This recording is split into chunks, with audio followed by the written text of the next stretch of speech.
Welcome to Neurodivergency, where neurodivergent voices turn struggle into strength.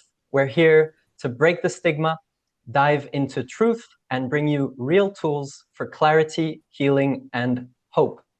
Today's guest is ALISON HAYES. Welcome, ALISON. Hi, Anthony. Thank you so much for having me. Such a pleasure. ALISON, could you tell us a little bit about yourself and your relationship to neurodivergence? All right. Um, so I live in the US and I've been living with some form of disability diagnosis since the age of 3. I had a fine motor disability at that point and was starting to recognize that I had some form of learning disability, which was never fully defined. And at 9, I was diagnosed with depression. And then in my early 20s, I was diagnosed or possibly misdiagnosed with anxiety. And shortly after, I was properly diagnosed with functional neurological disorder, which has since led to me having to get on to Social Security disability and learn about and navigate that whole system. So, depending on just how you're defining it, from the depression onwards, it's been this kind of lifelong management of different conditions from the depression on through with the functional neurological disorder, which in my case, it's a FND is basically where a person has, they hit on certain mental or emotional or physical triggers and their brain, instead of giving like the standard type of reaction, triggers some form of neurological symptom. And when I say some form, I literally mean anything. I know of people having like functional blindness where their eyes see perfectly well, but their brain doesn't process the visual information they get. So they feel as though they were blind. And it's not, it's their conscious mind doesn't recognize they're seeing what they're seeing. More common FND symptoms um, include things like non-epileptic seizures, migraines, which I have, movements, which is one of my primary symptoms, sensory symptoms, paralysis and weakness in various places, just all kind. Pretty much, if it's a neurological symptom, it can be FND. And so Wow. in my case, yeah, exactly. In my case, it's mostly presented as movement symptoms, but it also presents sometimes in bladder issues and as sensory symptoms, where basically my brain sends information to me that's incorrect. So either I'm being told that something hurts when there's no reason for it to hurt, or I'm told something is or isn't there when it's actually the reverse. So, like, my brain thinks a muscle in my leg doesn't exist. And so it's doing all kinds of things to make up for that muscle not being there when the muscle actually is. And so that muscle's getting squeezed constantly from the other muscles trying to make up for its absence, even though it's there. Sounds So, like a really complex kind of situation to be in. Could mhm, you tell us a mhm. bit about what does what did life look like at maybe the peak of a struggle for you, or when a time where you were struggling, and maybe contrast that to what does life look like now? So with FND, one of the biggest stresses is that your conscious mind doesn't know that the symptoms are happening until they actually happen. So basically, when I have a movement symptom, instead of like normally you decide you're going to move your arm a certain way, or you decide that you're going to move a limb a certain way, or you say, I'm going to take a step now, and you do. FND instead just does the thing, and then everybody's like, oh, wait, that just happened. So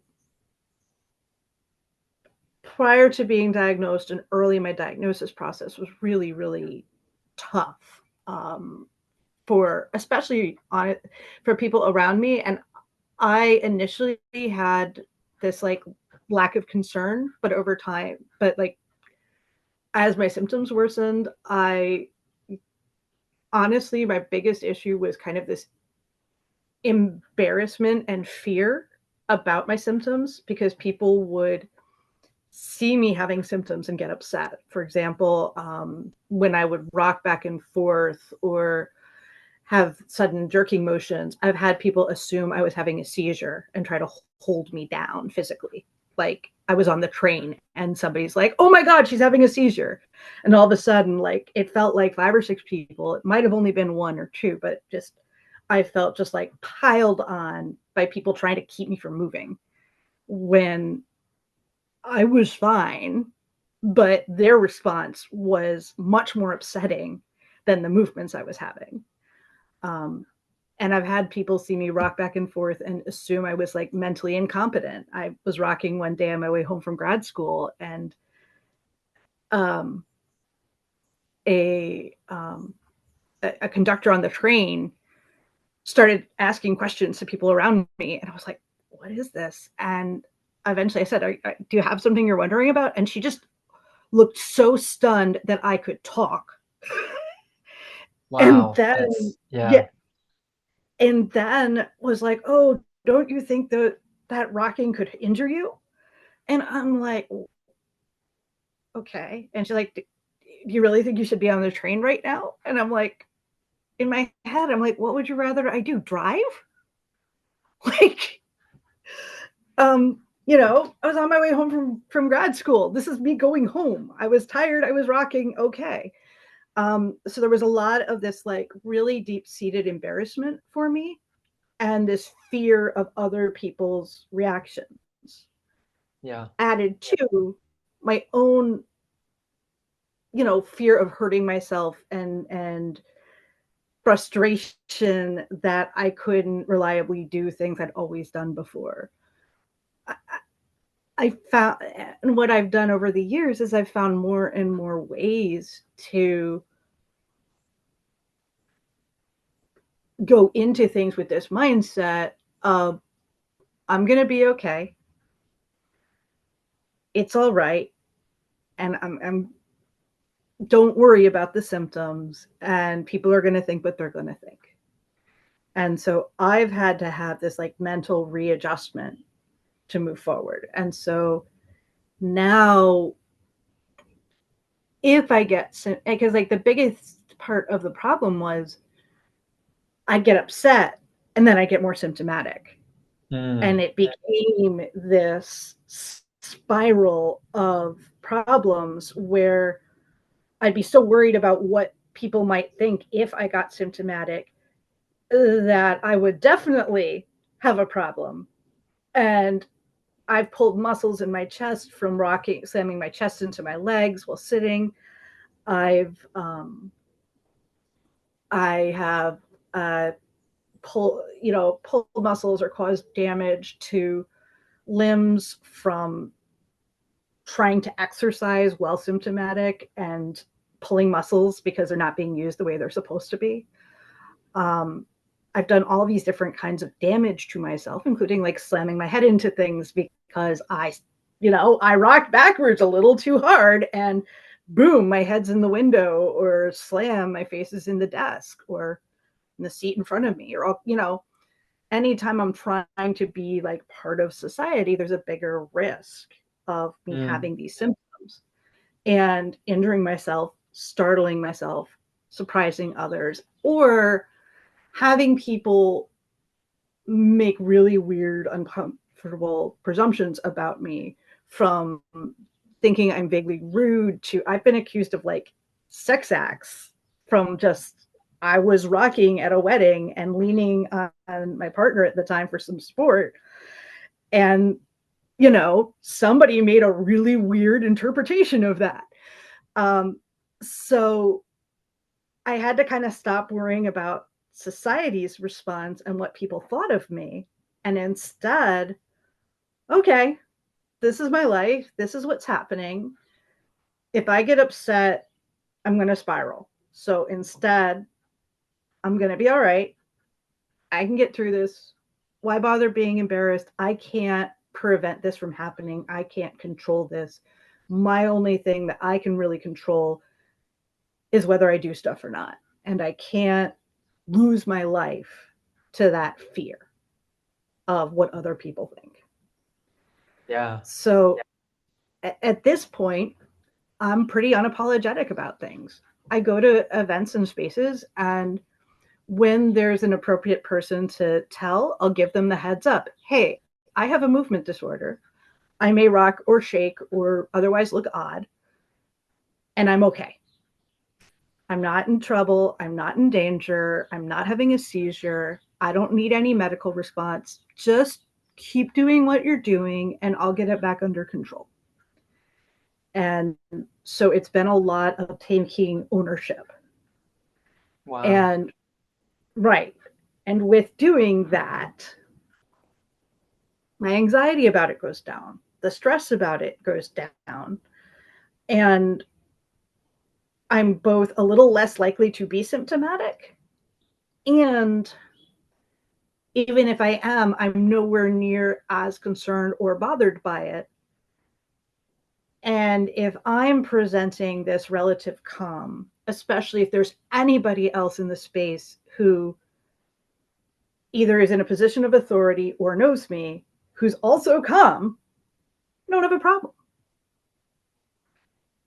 So that's kind of what I've had to build for myself to protect myself and to have any kind of life.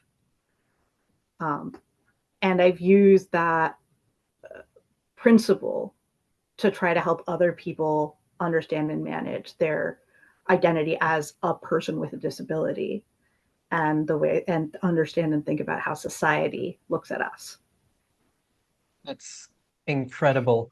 Yeah, it really, this journey speaks to great depths about the mind-body connection and like how much our assumptions, presumptions, worries about what other people might think, which are normal and ingrained Mm-hmm. within us. It's part of our, yeah, and it's not all bad as well. We learned to want to need acceptance from society because we're social creatures. And so it's quite Absolutely. a delicate balance, I'm guessing, to have gone through this journey, but to end up in a space of being much more unapologetic about it and straight up tell people like, this is me, this is things that might happen.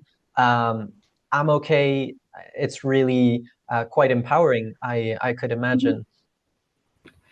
And it's so much better than where I'd been in that like mental space of fear and anxiety, and that rejection fear cycle is so powerful and so damaging. And it's especially likely to happen when you're dealing with mental health issues or other large differences from the standard normal expectations of society, both like Hmm.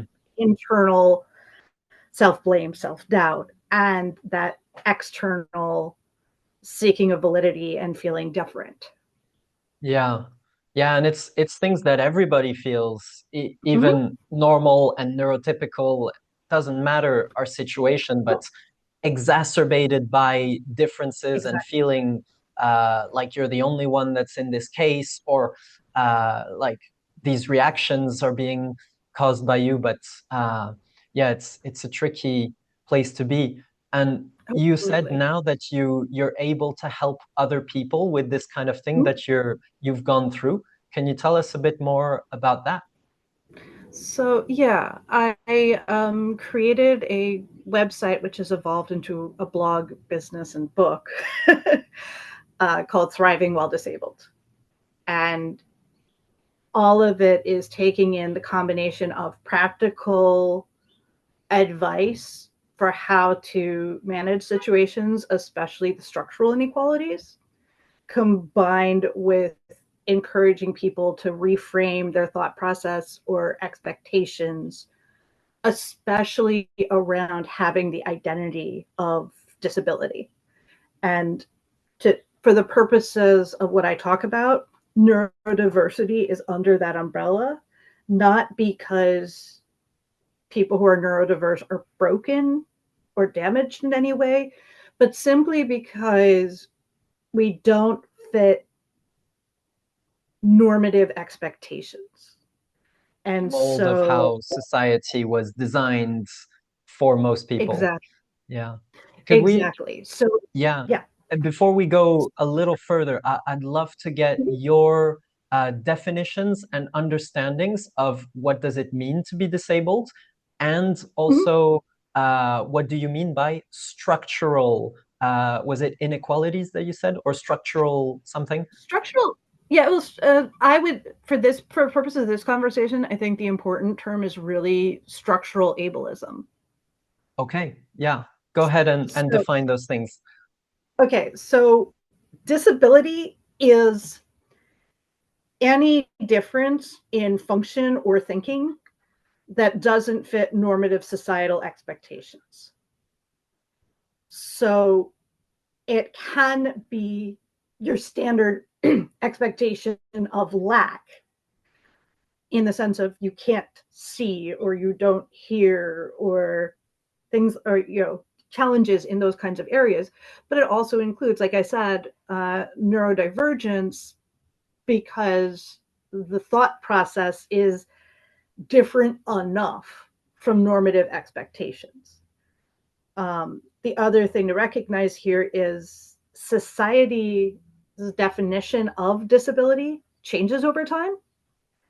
Um, and that's why we have some really different statistics. Hmm, In a that's lot, important like to know. The World Health Organization, um, the most recent research I've seen, they say that about 15% of the world population has a disability, but the US and Europe, among others, put the number of having a disability at more like 27%.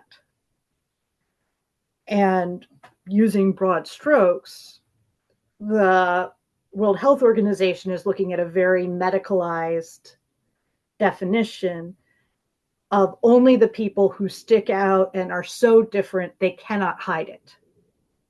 Hmm, yeah. Where modern society, not modern society, but like the more industrialized society, has recognized that there's a lot more gradations and variations, and that disability includes depression, anxiety, mental illness in general, neurodivergence, things like that that don't fit societal norms, but enough of us can fake it that we don't get institutionalized, hospitalized, and other things by greater society. So you see what I mean? So there's this, Yeah. and Yeah. it's basically societal norms are what it's about. If you're outside societal norms and it's related in any way to how you think or behave, it goes under the disability umbrella. Hmm. Um, so yeah, so that's kind of Yeah, how I'm defining disability. that's powerful because it's one thing to have a theoretical understanding that neurodivergence or some conditions are not adapted to how society is.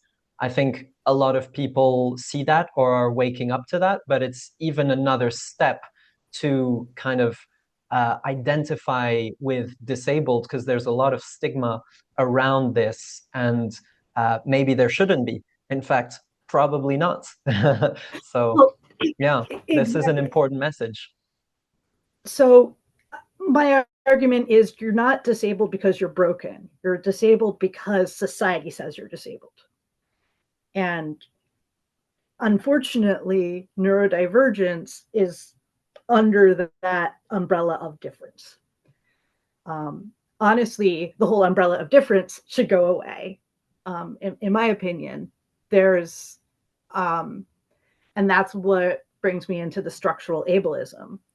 Mm, Structural ableism is both the physical and social structures that keep anybody who's that kind of different from being recognized and accepted as fully human. And there's a lot of different ways that this plays out, but that's why we have the stigma. That's why people who are identified as having disabilities are treated so badly. It's why the unemployment rate for people with disabilities is so much higher than the average unemployment rate. The structural ableism is what underlies all of these issues, including the very negative way in which most people who are different treat themselves. Yeah, because it's reinforced by those beliefs about the feedback that we get from society. I mean, Exactly. I thought I was broken when I was first diagnosed with bipolar and got depression, and I thought, wow, is this going to be the rest of my life? Like, Mm-hmm. is this it? Is it over? And well, it took a hell of a lot of resources and, I must admit, privilege in order Yep. to kind of get to a better place, but it shouldn't. And yeah, Exactly. so I'm curious to know if you could wave a magic wand and just create the world to be as ideal as possible, like the systemic changes without changing the people. Right. What would that ideal world look like, in your opinion? Um, it would be a world that was designed to be accessible for all people, no matter what difference they had. So, um, the I mean, a lot of people have said it. I think it's very true. The Americans with Disabilities Act and things like the UN standards for people with disabilities, both of them are the floor, not the ceiling. Those are the baseline things that should be happening no matter what. And then it should grow from there. Part of this would be having universal health care, ideally universal basic income, um, making sure that every space uses things like universal design principles or otherwise are designed with full accessibility in mind. Um, so that includes things like wheelchair access, like curb cuts and things like that, but also having quiet spaces for people who are feeling overstimulated to recover, minimizing the stimulation in the first place in most spaces so that there's a balance that can be kept. Um, Setting things up so that differences in thinking are accommodated without needing to make any special requests. And having there be plans so that if there are conflicting needs, there is a way to manage them. Because conflicting needs do exist, but they're nowhere near as big or severe as they sometimes are painted, especially when they're used as an excuse to not provide accessibility. There's always a way if people are willing to open their minds and think about it. So to me, if we get rid of those kinds of bars and challenges, and people are properly educated so that they recognize the diversity of the spectrums that we are on, because too many people think about disability and other identities as binary when they're really all spectrums. Um, that would go a Yeah, long way yeah, towards making the world more equitable for all identities, not just yeah. the disability identity, but Mhm. because difference and diversity is something that should be celebrated. And unfortunately, in today's society, it's not. And disabled people have, as a community, have made a lot less progress than many other identities have, because we're the most different in a sense, as well as Mm, being one of the more diverse identities, because we're the only minority identity that anyone can join at any time. Every abled person is just one infection or accident or incident away from from being given or having a disabled identity. I'm not going to mm, say diagnosis, mm-hmm. because diagnosis is just the recognition of the difference. Right. But Yeah. yeah, Wow. so Okay. yeah. Yeah.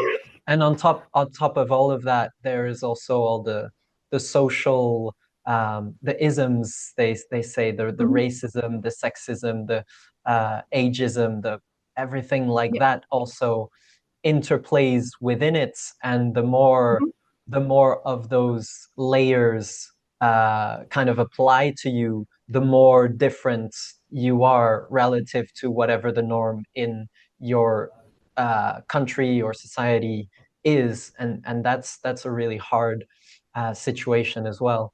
Um, Absolutely. And this is part of why I was saying the disabled community is one of the most diverse, mm, because um, there's so many additional layers multiply marginalized people can have. Um, Ageism has some relation to disability, a little more direct than the others, because the longer you live, the more likely it is that something could have gone wrong to have you become disabled. mhm, And the elderly community, that identity group, has the highest percentage of disability for related reasons. mhm, yeah, Um, yeah, but there's so much more to yeah. disability. And so It's like a huge, yeah, huge mhm. topic. And so like I myself, I'm disabled, I'm poor, I'm female, I'm bisexual, so I'm part of the LGBT community. So Hmm. I I've got these extra layers of isms I have to get through, and I know I'm Hmm. very privileged. Mm, Um, and so it's this recognition that no matter how hard I found it, I had a lot of things that helped me do all right despite that. that's amazing. And a fantastic segue for you to tell us a bit more about your journey. I mean, if you could make a timeline from, ev- as you want to present it, of course, Hmm. from before even being diagnosed with FND to today, what were kind Hmm. of the major milestones, the major pillars, tools and things, learnings that you've come across in your journey that have helped or shaped you into becoming the person that you are today, making the impact that you are making? So as a child, I got the individualized education plan. That's the US's disability protections for people whose thought processes are different or who otherwise need like personalized support. Um, that predated the ADA, but the ADA made it more enforceable. So I learned very early on about the stigma, because I was one of those I was in some of the more advanced classes. I did really well in standardized tests, but I had enough learning deficits that I still didn't get great grades. I still wasn't a top student. So I went through the school system knowing I knew and understood a lot more than my classmates, but not proving that academically. And so I had to deal with their biases and discrimination, both because they were jealous that I was in the advanced reading class and that I went to the resource room, which they referred to by a much less pleasant name. Hmm. And so I grew up in this place of being different on multiple levels all at the same time. Then um, as an adult managing mental illnesses while going to college, my FND symptoms started while I was in an unhealthy relationship. And getting out of the relationship didn't help because I got further stresses from it.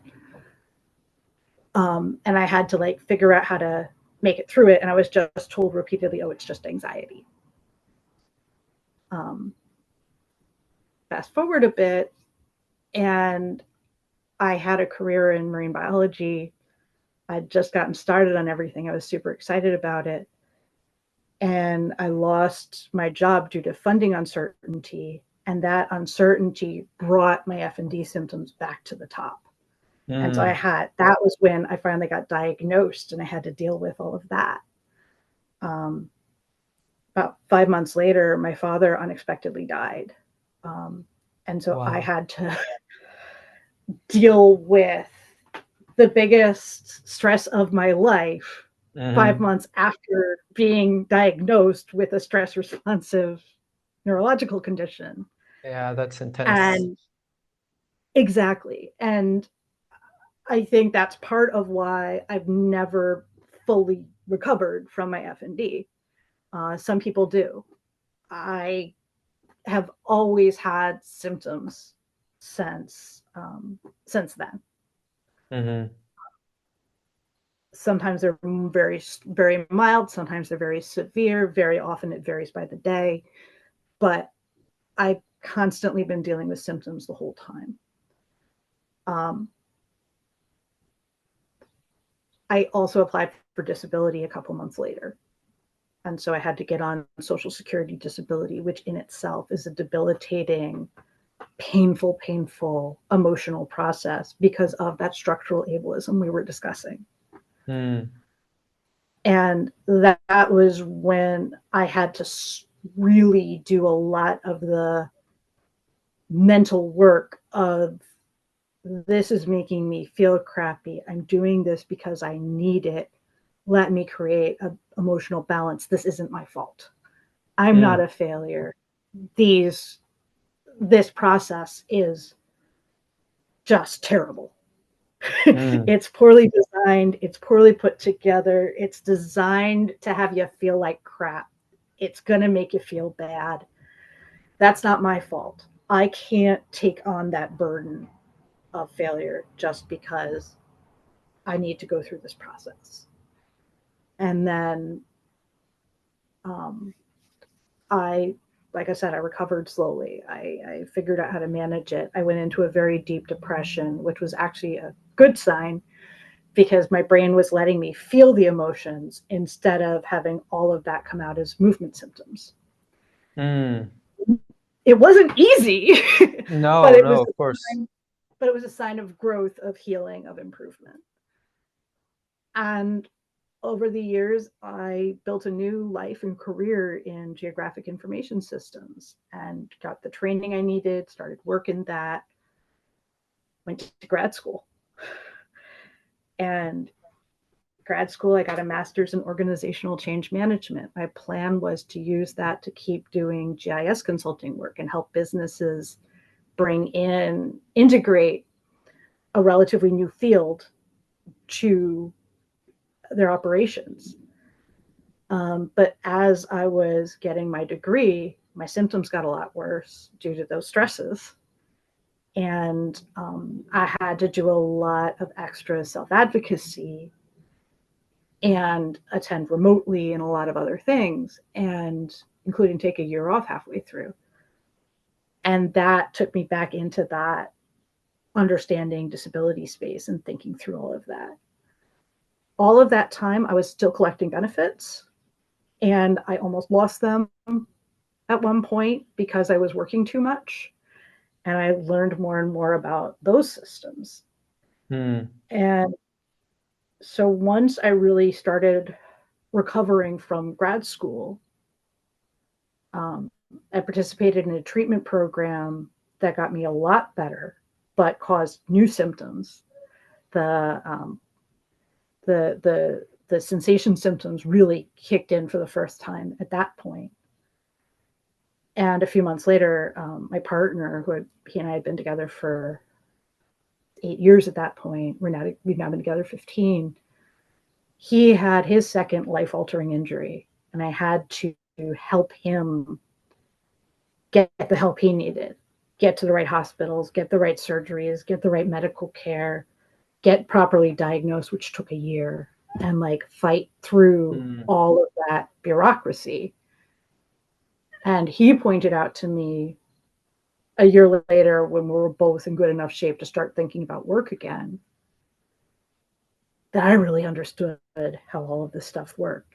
And he was the one who encouraged me to shift that into a business in some form. And it started as a blog. And I started writing about all the stuff I've been talking about, understanding your identity as a disabled person, getting onto benefits, using the system so that it helped you rather than hurt you, or at least you had a better balance of it. And I, just kept kind of moving forward with that. And, while managing all the surprises life can throw your way, I kept going. The other big thing related to that was I got COVID in 20. Anyway, I got COVID not early, later in the pandemic, and that actually triggered a big slide in my mental health, and I had to get myself through that and into a better place. So I added that into what I was processing and what I was sharing on my blog and such. And so it's all evolved. And at this point, I offer coaching to help people get on the Social Security disability program in the US and help people understand what working well on the program entails, what the rules are, what you can and can't do, and how to navigate that mess.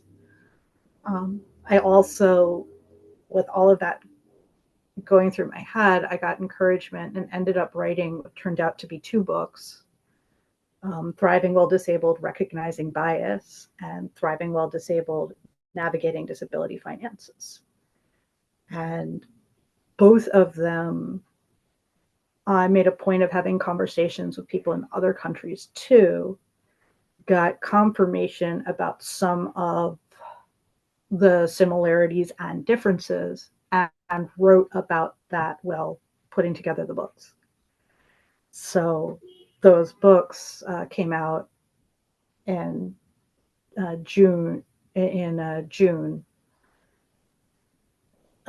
after like 2 years of work to make them happen. Yeah. And so all of my stuff has been find a project, put my energy into it, and keep trying to get the right balance with my FND symptoms. So I'm both not working so hard that I have a severe relapse and working hard enough to keep my mind occupied and keep bringing myself to a better place mentally, emotionally, and I'm hoping eventually financially. But it's a process. And FND, the other big thing with it is it's inconsistent even more than most disabilities. Most disabilities are dynamic in that sometimes they're stronger and sometimes they're weaker, but FND is also dynamic in that the symptoms themselves change. I have mostly movement symptoms, but I've had points where the movements were primarily things like my chest slamming into my legs. I've had other points where the movements were primarily in my mouth, where my teeth would slam into each other, or my tongue would stick out, or all kinds of different things. Or my leg wouldn't work properly, or so what the symptoms were has changed, sometimes seeming consistent for years, and all of a sudden whatever was true isn't anymore. So I've had to do these extra mental and emotional adjustments, knowing that at any point my symptoms could be completely different. Yeah, and that must make it really extremely hard to identify because you can say that one set of symptoms might be one thing, another might be another thing. So you've kind of stopped having one symptom and started having another, but not necessarily realized that they might be linked under the same umbrella of FND that is changing over time according to different situations. And I think this is a very important point to highlight because definitely through your story it applies to FND, but I believe that it extends to other Mhm. mental well-being categories, that your Absolutely. environment, your friend group, your finances, your life situation, everything really has an impact, and every factor has a different impact. So every phase of your life is a new experiment where you might go up and down of symptoms of different kinds and different Mhm. intensities. Um, yeah. Oh, absolutely 100%. With FND, part of that means having to find doctors who accept my diagnosis but don't depend on it. So, what I mean by that is every time I've got a substantially different symptom, my neurologist and I have to make sure it really is FND by making sure it isn't what it looks like, whatever that Mm, might be. yeah. So, as an example, I had a time where my anxiety, my FND presented as my eyes moving around in my head, like that feeling that like when people are really scared, you see their eyes darting around, looking all over the place. My eyes were just doing that um, for no apparent reason, and so I went to my eye doctor, to my ophthalmologist, and said, "Okay, so this is what's happening right now. Could you please check to see if there's any sign of any other thing wrong? This might just be my FND, but I want to make sure." Yeah. Um, and I've That's right, and so every time I've got a substantially different symptom, I have to go through another diagnosis process to make sure it isn't a something else. Because people with FND don't die from the FND. What they're most likely to get worse from or die from is something else that their doctors kept saying, "Oh, that's just your FND." mm, So yeah. Yeah, it's that, really yeah. hard, such an umbrella. Um, Mhm. if you had one main message for the world that you really want to emphasize, what would that be? A lot of the guilt, shame, or fear that you're feeling is not your fault. It's the result of this structural ableism, and you still deserve to have a good life. So, Wow, I got tingles when I heard that. yeah, I just think it's so important because one of the things that happens so often with any kind of difference is that fear, that anxiety, and too often that self blame. I see people talking sometimes about this, especially with physical disabilities, this idea of you're not a burden, because that's the two ideas, images that people most often pick up are either burden or failure. Hmm. Um, and the reality of it is, if greater society made itself accessible, we wouldn't feel like burdens. Hmm. And Yeah, that it's feeling, yeah. that feeling of burden, failure, whatever additional shame, all of Mm, that stuff is because of the societal ableism and societal messaging mm, of disability as failure. It's not our fault. yeah. And so, a big part of what, especially my first book, is this: let's deconstruct this, let's take this apart so you can see this isn't your fault. It's How do not you do you. that? How do you, yeah, if you can speak to us a little bit Mhm. about how do you do that with people who might be struggling, overwhelmed, full of anxiety and self-blame, feeling like a burden because of XYZ intersection of symptoms or diagnoses. Yeah, walk us through that a little bit. Okay, there's this exercise I learned about while I was studying mindfulness based stress reduction that talked about physical pain as being, as they were making an analogy with pillows. And so this idea was the pain itself is just one little pillow. But then on top of that pain, you have the fear of what the pain means, the anticipation of how other people are going to respond to that pain, the fear of what that pain might lead to down the line. So, like, again, with that pain idea, okay, you've got pain in your ankle. That's not fun. But oh my gosh, now I can't go for the walk I meant to go on. Can I wanted to go out to this restaurant. Can I walk to the restaurant now? Then, oh God, if I can't walk to the restaurant, my family is going to be disappointed in me because they were all looking forward to us going to this place together. Oh, wow, if my ankle hurts now, is it still going to hurt next week when I'm planning on going to this event that I need to walk around? You know what I mean? And so the pain in the ankle isn't even the biggest problem. It's just the seed that the problem comes from. And then you build on layer upon, and if my ankle hurts now, is it still going to hurt next week? Does it mean, is it just mild ankle pain, or did I break it, or did I break it, or is it a sign of cancer, or is it, you could see somebody catastrophizing off of it. And even if you don't catastrophize, you still have these layers of anxiety, of fear, of anticipation. And that's what's really heavy. That's what's really hard. All of those extra layers that we mentally create because we're thinking beings. Mm, yeah. So take that, apply it to disability and ableism. Um, okay, wow, I feel like a failure. Why do I feel like a failure? Well, I don't have a job now. Or maybe I'm going to lose my job because of my disability.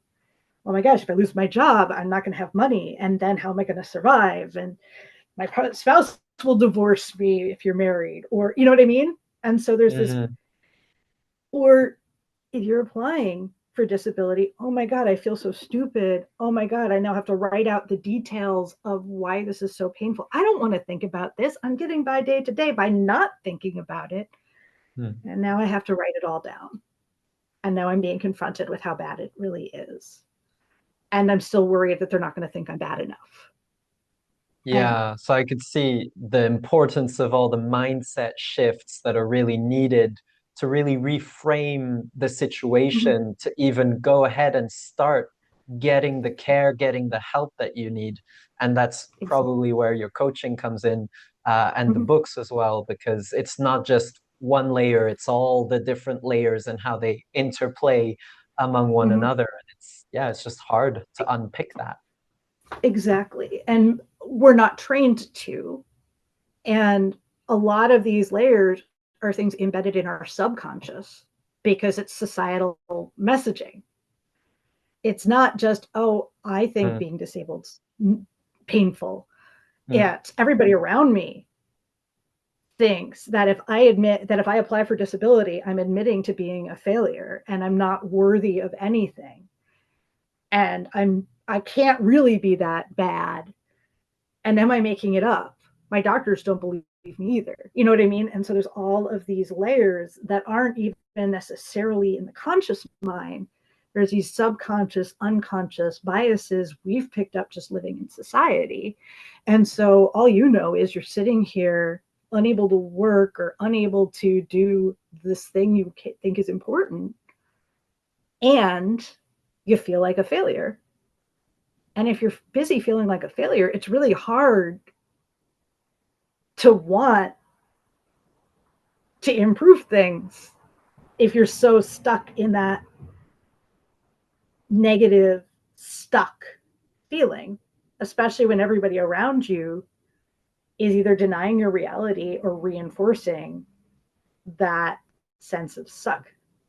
The So, negative loop spiral of, yeah, exactly. shame, failure, all this. Exactly. And even within neurodivergence, a lot of that will happen. But even if there's a lot of things you can do, there's all of these presumptions from one difference about what that means you can't do. Like I said in the beginning, I had a point where I'm rocking back and forth and I'm slamming into the seat behind me, and because I was doing that, the conductor on the train assumed I was mentally incompetent and couldn't even speak. She was Mm. looking at the people around me who was traveling with me, because obviously I couldn't be traveling alone if I'm rocking.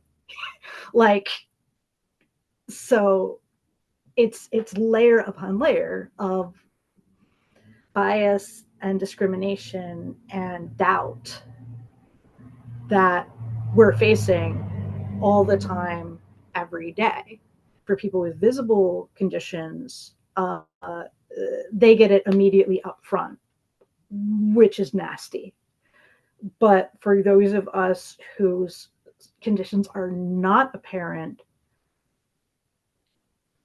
the thing we tend to get is this disappointment or sense of failure from people because they interacted with us and initially presumed we were like them. And then something started cluing them in that they weren't. And then they reject us, and then they put us aside, and then the negative consequence happens, which Mm-hmm. makes it even easier to say, was that me? Yeah. What did I do wrong? How did I disappoint them? Why aren't they talking to me now? Mm-hmm. Or why didn't Yeah. they get the job? Or why didn't this thing go through? But you know what I mean? Like, Yeah. it reinforces that individual sense of failure Mm-hmm. too. Yeah, it adds such complexity and so many layers to, um, yeah, understanding how and why the environment responds the way it does, and that adds its own psychological pressures and wounds. So trauma, especially if it's chronic and happening all the time, at different frequencies and intensities, which that then leads to its own need of inner work. Mhm.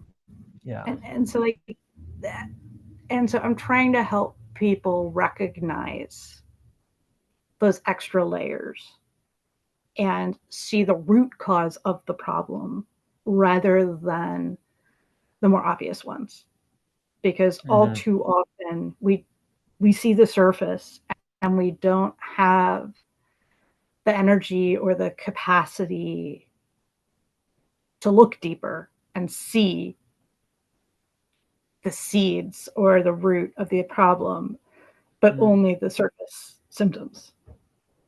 Yeah. Yeah. You mentioned a little bit earlier something about mindfulness as a tool, some kind of mindfulness modality. And it makes me Mm-hmm. want to ask Mm-hmm. to what extent, if any, or how does spirituality play a role in your journey, either in explaining it, making sense of it, or in helping you with that journey, or maybe in helping others if it's applicable. So I use I got myself I learned about mindfulness based stress reduction from my neurologist, which is basically um, in, it was originally for pain management. John Kabat-Zinn created it in 1979, but it's all about thinking in a meditative way, uh, becoming more self-accepting, processing, and take pulling pain, physical or emotional, further away from those other causes so that you can just deal with that one piece and improve your quality of life. I also learned that FND, that triggering process, is similar to an altered state of consciousness. So a lot of people with FND are encouraged to practice both hypnosis and meditation, as those are the two ends of that spectrum of alternative, sorry, my brain just, but of that altered state of consciousness. Sense. Basically, meditation is that living in the moment, that mindfulness aspect, and being able to do an internal process and recognize who you are, where you are. And hypnosis is really about changing your reality by altering how you think about it. And so it's a spectrum, and they're the opposite ends of it. One is the recognition of the now, the other is changing the future. So people with FND are encouraged on both ends. For me, spirituality has been rough. I started practicing Wicca in my late teens, and still very much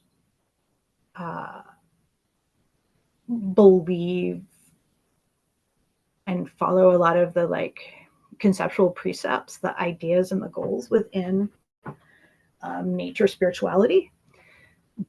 But my FND is very responsive to any and all forms of stress and energy, positive or negative.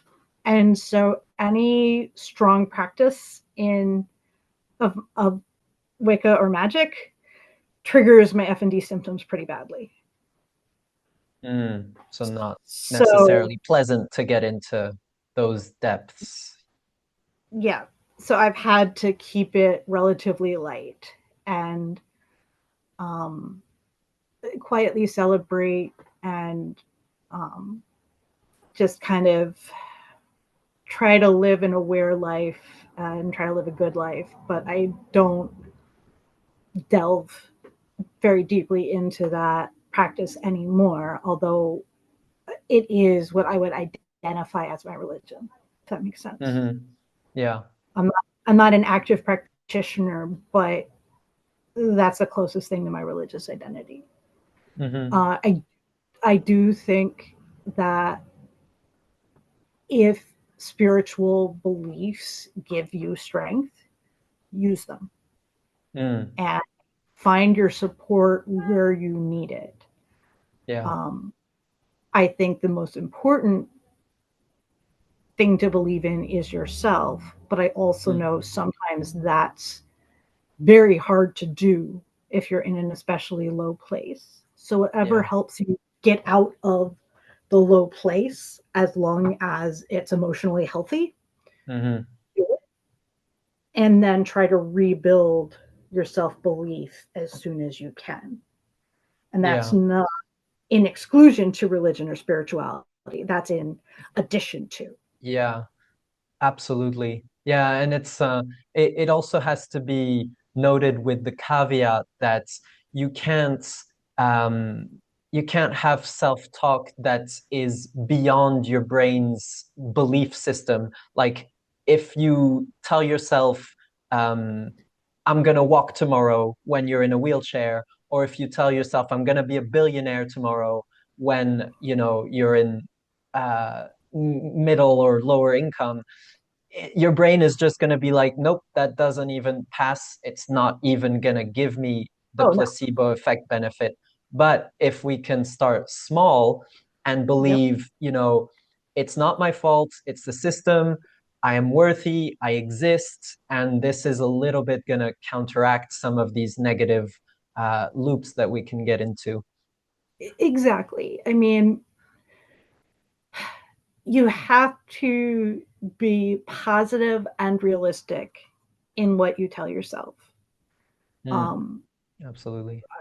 our society is too full of negative thoughts and unrealistic expectations. Mm, The goal here isn't that. The goal in all of this is reminding yourself of your own inner strength, rebuilding that like a muscle, mm, and not shouldering blame that you shouldn't have to shoulder.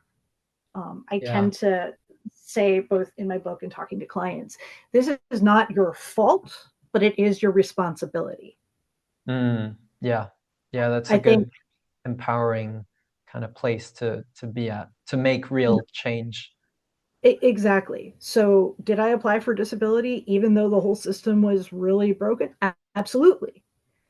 I got it because I played the game the way it had to be played. I help my Mm, clients do the same thing. Um, I'm not talking about lying or being dishonest. I'm talking about framing answers to the system's expectations yeah. and understanding what the goal is Mm, and recognizing that you're doing it and why. yeah. Am I, when I'm filling out information, I'm describing my worst days. Why? Mm, Because that's what they need to know. yeah. Um, Yeah, that makes sense. That makes sense. after I after I do that, am I going to say to myself, and every day is like that? No, I'm going to say to myself, those are my bad days. Mm, Let me try to mhm. have as many good days as I can. What do I need to do to Yeah. give myself more good days? Wow. That is so powerful. Um, Alison, as we wind down towards the end of the podcast, is there anything that you haven't had the chance to say that you would like to emphasize or add to the conversation? Um, something that we very briefly touched on, but I want to reinforce a little, is the other thing a lot of people under the disability umbrella deal with is this kind of um, toxic positivity. Mm-hmm. Toxic positivity is this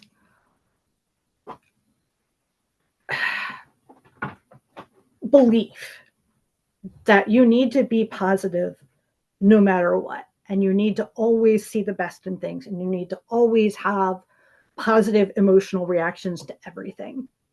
It takes, see the silver lining to to a ridiculous level. Um, Toxic positivity is harmful, is dangerous, is emotionally punishing. And too many people try to get folks with disabilities to engage in toxic positivity. Toxic Yeah. positivity is things like good vibes only, or um, always look on the bright side, or being told other people have it worse. Why are you complaining? Those Yeah. kinds of things. Mm-hmm. I just want to reinforce here that all of the stuff we've been talking about today is not related to toxic positivity. And if you see toxic positivity, get away from it. Yeah. Uh, I think it's really important to have what I refer to as realistic optimism rather than toxic positivity. And it's what we were Yeah. talking about. I just wanted to give people those words Yeah. That's powerful. because I, And I think it's important to share also that this toxic positivity can actually be a trauma response if mm-hmm, negativity, for example, was not acceptable in childhood, then that can lead to it being a coping mechanism or a default way to mm-hmm, operate in life. And that's kind of another flag to look out for when navigating the world. Um, absolutely. And it's just, I want people to be aware because all too often we're being told we're too negative when the reality is people say, how are you doing? If you're in pain all the time and somebody says, how are you doing? your choices are sound negative or lie. That's a lose-lose situation in some people's belief systems. Yeah, it's tough. Exactly. So it's this, you're allowed to be angry, you're allowed to be upset, you're allowed to be sad. Just don't get stuck there. Yeah, those are some true words of wisdom.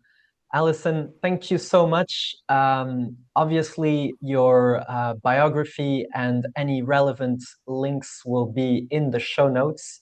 Um, Mhm. what would you want to say to anyone that would like to get in touch with you? All right. So my website is www.thrivingwelldisabled.com. And my books are available. And please reach out. I'm always happy to get a message. And my books are both available on Amazon and Barnes and Noble.